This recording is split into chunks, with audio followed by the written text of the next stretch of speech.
रहा था कि जब कांग्रेस ने और राष्ट्रवादी कांग्रेस ने शिवसेना की सपोर्ट की थी और उद्धव ठाकरे को मुख्यमंत्री बनाया, उसी वक्त हमने कहा था कि ये इनका असली चेहरा आ चुका है, सेकुलरिज्म इनका एक निखाब था वो उड़ चुका है। और उसके बाद से आप देख रहे हैं कैसे कैसे चेंजेस और तब्दीलियां पैदा हो रही हैं। सर, पंतप्रधान ने अरबी में भाषण किया है अबू धाबी में। हाँ, क्या कहेंगे आप इसको? ऐसा है ना, आप लोग जो है मोहब्बत में, वो उर्दू में एक वर्ड है गुलू, यानी उसमें आप लोग डूब जाते हैं। अब वो शाम में अगर टेलीप्रॉम्प्टर रहा, वो देख के बोल दिए अच्छा करे, क्या है उसमें क्या है? आप लोग इतना क्यों आसमान सर उठा ले रहे? मैं भी थोड़ी बहुत कुरान पढ़ दूं, आयत पढ़ दूं, तो उसमें क्या है? तो वो टेलीप्रॉम्प्टर पे उनको लिख के दे दिए प्रधानमंत्री को, वो बोले। और दुबई जो हमारा स्ट्रेटेजिक पार्टनर बना हुआ है, और दुबई में भारत के बहुत बड़ी तादाद में लोग रहते हैं, वहां से बहुत बड़ा हमको फॉरेन एक्सचेंज आता है। और तीसरा, दुबई एक बहुत बड़ा भारत का ट्रेड पार्टनर भी है। तो ये बात है जी सर, मुल्क में कई जगह पर बड़े बड़े आंदोलन हो रहे हैं, उसे आप किस तरह देख सकते हैं? देखिए, जहां तक आप फार्मर एजुटेशन की बात कर रहे हैं, मेरा मानना यह है कि एमएसपी के ताल्लुक से कानून बनना चाहिए।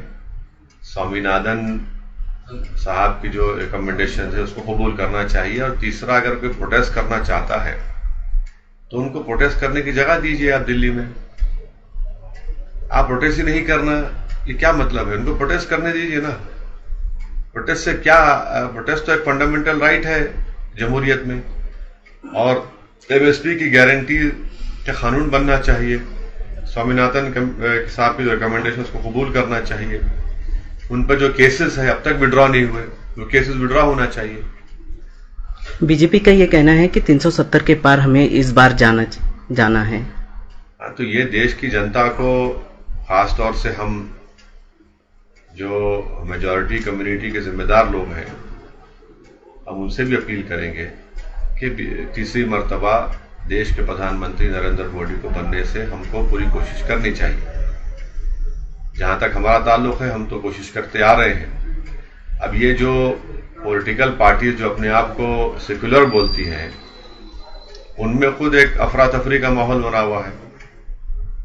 अब आप बताइए कि जो मुख्यमंत्री थे महाराष्ट्र के अशोक राव साहब, वो चले गए बीजेपी में और उनको राज्यसभा मिल गया। तो इससे क्या मैसेज जा रहा है? और फिर वही दोहरा रहा हूं कि उद्धव ठाकरे को आपने मुख्यमंत्री बनाया तो आपसे वहां से शुरू हो गया सब चीजें ये। और तो ये है, अब बोरे पे मध्य प्रदेश के भी एक सीएम जा सकते हैं, नहीं मालूम जाएंगे नहीं जाएंगे। पंजाब में कोई है वो जा सकते हैं। फिर कोई एक इनका एक नेता है मुंबई का, वो अजीत पवार के साथ चला गया। और वो साहब जो हैदराबाद में कांग्रेस के ऑब्जर्वर उनके साथ क्या है, वो जो सेलेक्ट करते कैंडिडेट्स को, उसको कमेटी का आदमी था। इतने बातें किया पर्सनली मेरे खिलाफ, सब जो ही पुराने झूठे इल्जाम, आज आप चले गए। तो ये हम शुरू से बोल रहे, ये असल यही लोग हैं जो अल्पसंख्यक समाज को डुबाते हैं और वोट लेते हैं। और दलित मुसलमान का पॉलिटिकल एक्सप्लॉयटेशन यही लोग करते आए। अब देखिए क्या कर रहे हैं। सर, अगर इंडिया अलायंस की बात की जाए तो आपको लगता है कि कामयाब होंगे मुत्तहिद होकर? और अगर आपको ऑफर आता है इंडिया अलायंस से तो क्या आप उधर जाएंगे? देखिए, अब तक तो कोई ऑफर नहीं आया तो उस पर कैसा विचार करेंगे हम। इम्तियाज साहब ने तो ओपन ऑफर दिया था, आपको याद होगा, कई महीने पहले। एक ने दो मरतबा इम्तियाज साहब बोले, तो उसके बावजूद भी कोई बात नहीं है। तो ठीक है, हम अपनी कोशिश को जारी रखेंगे। मगर अब जो लास्ट पार्लियामेंट का सेशन हुआ, चाहे वो प्रेसिडेंट डिबेट के ऊपर बहस देख लीजिए, ये तमाम सेकुलर पार्टीज की, या फिर जो पार्लियामेंट के आखिरी दिन जो गवर्नमेंट ने रूल 193 के तहत डिस्कशन कराया। ये लोग, इनका भाषण देख लीजिए आप पार्लियामेंट में, क्या है वो, क्या बोल रहे थे वो लोग, क्या करना चाह रहे थे। तो मैंने अपने स्पीच में कहा था कि जब काजी साहब निकाह करते किसी दूल्हे का, तो दूल्हे की रजामंदी लेके फिर दुल्हन के पास जाते, दो गवाहों को लेकर। तो दुल्हन के पास जाते तो दुल्हन शर्मा के नहीं बोलती, कबूल है, खामोश रहती। तो ऐसा वो उसको बोलते हुए, ये रजामंदी, इसकी खामोशी इसकी रजामंदी है। तो इन लोगों की खामोशी रजामंदी है, पूरा हर चीज पे खामोशी है। आप बीजेपी से आइडियोलॉजी पे नहीं लड़ना चाह रहे हैं, आइडियोलॉजी पे लड़िए ना, असल तो मुद्दा आइडियोलॉजी का है। आप आइडियोलॉजी पे नहीं लड़ना चाह रहे उन लोगों को। आप नहीं बोलना चाह रहे कि 6 दिसंबर को क्या हुआ, आप नहीं बोलना चाह रहे कि दिल्ली में 600 साल पुरानी मस्जिद को, कब्रिस्तान को तोड़ दिया गया। आप नहीं बोलना चाह रहे कि सुनहरी मस्जिद जो 200 साल पुरानी है उसको नोटिस आया तोड़ने का, उस पर नहीं बोलना चाह रहे आप। उत्तराखंड का यूसीसी का बिल आया तो ये जो सेकुलर पार्टी है, वॉइस वोट से उसको यूनानिमस पास कर दिया आप लोग। क्या है आपका, क्या कमिटमेंट है इस आइडियोलॉजी पे आप बोल रहे? फिर आप क्यों बोलते मुसलमान को आके सब धोखा क्यों देते आप? ये सब चीजें हैं सामने आ रही हैं। जी सर, आपको लगता है कि एक लास्ट वाला सवाल, इम्तियाज साहब यहाँ से मुंबई जाने की सोच रहे हैं, एक बात सुनिए, मीरा रोड में जो हुआ, मीरा रोड कोई महाराष्ट्र का कोई रूरल एरिया नहीं है। मीरा रोड जो है कोई नगर के पास ऐसा एक मस्जिद के अंदर पथराव हुआ, वहां पर एक बच्चा का इंतकाल भी हो गया। एक रूरल एरिया में हुआ, कई इंसिडेंट होते। आप तो मुंबई शहर में बुलडोजर लगाकर घर को तोड़ दिए, कारखाने को तोड़ दिए। वन साइड एक्टिविटी आपने किया, एक्शन लिया।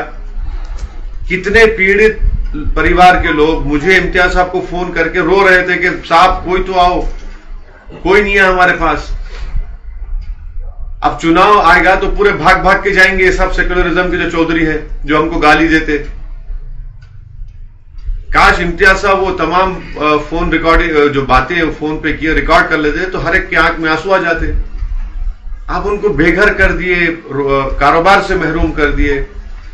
तो ये जरूरी है कि हमारी उनकी इंसाफ के लिए, उनको बचाने के लिए इम्तियाज साहब ने ये बात कही है और इंशाअल्लाह ताला पार्टी फैसला करेगी। पार्टी कहां से लड़ेगी, पार्टी फैसला करेगी। पार्टी में अभी डिस्कशन हो रहा है, विचार हो रहा है, बहस हो रही है और पार्टी तय करेगी।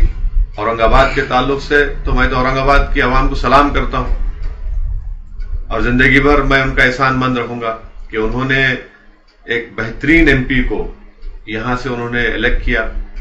और इम्तियाज जलील साहब का 5 साल का आप उनका परफॉर्मेंस देखेंगे पार्लियामेंट के अंदर, सबसे ज्यादा सवालात इम्तियाज जलील और मैं पूछे। हर मसले पर इम्तियाज जलील साहब अपनी पार्लियामेंट में बात को उठाए। महाराष्ट्र का मसला हो, इम्तियाज जलील साहब सबसे आगे रहे। धनगर रिजर्वेशन का मसला हो, इम्तियाज जलील साहब बोले उस पर। मराठा रिजर्वेशन पे इम्तियाज जलील साहब बोले।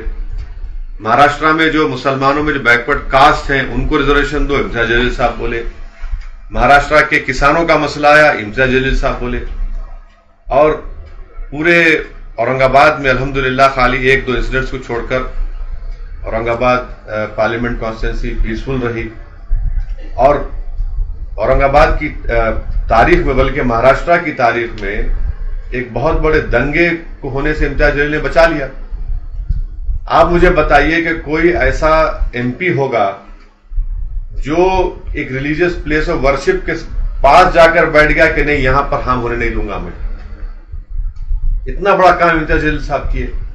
तो यकीनन औरंगाबाद की आवाम के लिए इम्तियाज जलील साहब बेहतरीन खिदमत की और इंशाअल्लाह ताला वो खिदमत करते रहेंगे। पार्टी फैसला करेगी, इसमें ज्यादा आप लोग उसको स्ट्रेच मत करिए। सर, आपको अक्सर अक़लियतों का नेता माना जाता है। आपको लगता है कि जो हिंदुस्तान में मुसलमान रहते हैं उन्हें डराया जा रहा है, कभी मॉब लिंचिंग के नाम पर, कभी एटीएस के नाम? मैंने तो ये तमाम बातें अपने पार्लियामेंट लास्ट सेशन में जो प्रेसिडेंट डिबेट हुआ था उसमें कही है।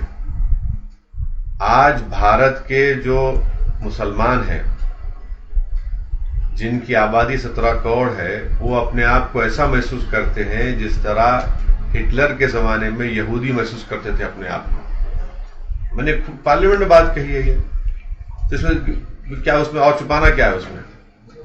मैंने यहां तक कह दिया कि हमको भारत के प्रधानमंत्री पर अब यकीन नहीं रहा है, क्योंकि वो उनकी ही सरकार में सब चीजें हो रही हैं। आप बताइए हल्द्वानी में क्या हुआ है, किस तरीके से वहां पर पुलिस फायरिंग में लोगों को जान ले चली गई उन लोगों की।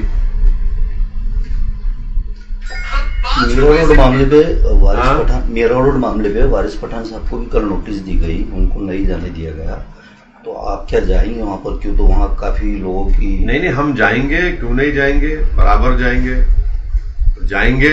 अरे भाई, हम ही तो जा रहे हैं। ये जो बड़े बड़े पार्टीज के नेता है, इलेक्शन आएगा तो भीख मांगने जाएंगे, जब किसी का कारोबार बुलडोजर से बर्बाद कर दिया गया, घर को बर्बाद कर दिया गया। ये लोग बेशरम है, ये लोग कि इंसान की तकलीफ इनको दिखती नहीं, वोट के लिए जाकर अपनी गरज के लिए खुदगर्ज लोग हैं ये लोग। वन साइडेड एक्शन शिंदे सरकार ने ली, मैं उसे कंडेम करता हूं। बुलडोजर चलाते आप, इतने साल से क्या कर रहे थे? ये आपको सरकार चलाएंगे, बुलडोजर चलाएंगे या संविधान चलाएंगे आप लोग? उनके लोग काफी जाके वहाँ भाषण भी कर रहे और सब जा रहे, मगर वारिस पठान जब जाने की बात, राजा सिंह को आज उन्होंने वहां पर ऐलान किया कि हम रैली निकालेंगे, और वारिस पठान को दूसरे तरफ नोटिस दे रहे हैं। यही तो हम बता रहे हैं। जितने महाराष्ट्र में क्या है, लव जिहाद के ऊपर 30-40 मीटिंगें हुई पूरे महाराष्ट्र में, उसमें कितनी गंदी बातें कही गई, प्रोवोकेटिव बातें कही गई। यहां की शिंदे सरकार तो आंख मूंछ के बैठी थी, क्या चलो उनकी सरपरस्ती हासिल थी। सुप्रीम कोर्ट में कोई केस डालता तो इनको केस बुक करना पड़ा। जब कभी भी कोई इस तरह का पब्लिक मीटिंग होती, पर थोड़े दिन पहले सुप्रीम कोर्ट में केस आया, जिस सुप्रीम कोर्ट ने कहा कि अगर इसमें कोई अनाप शनाप इलीगल बातें कहेंगे तो एक्शन लो। तो ये तो पूरा कर रहे हैं ना भाई, ये फाशिज्म है, ये मेजोरिटेरियन पॉलिटिक्स का आप बेहतरीन मिसाल देख रहे हैं। अब वही तो शुरू में कहा था आपसे कि आइडियोलॉजी पर तो मुकाबला नहीं हो रहा है ना।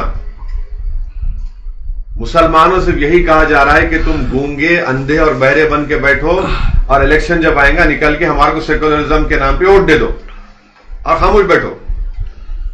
हम बर्बाद हो रहे हैं। अरे भाई, दिल्ली में 600 साल की मस्जिद के बाजू कब्रिस्तान था, आप जाकर देखिए, विजुअल्स हैं।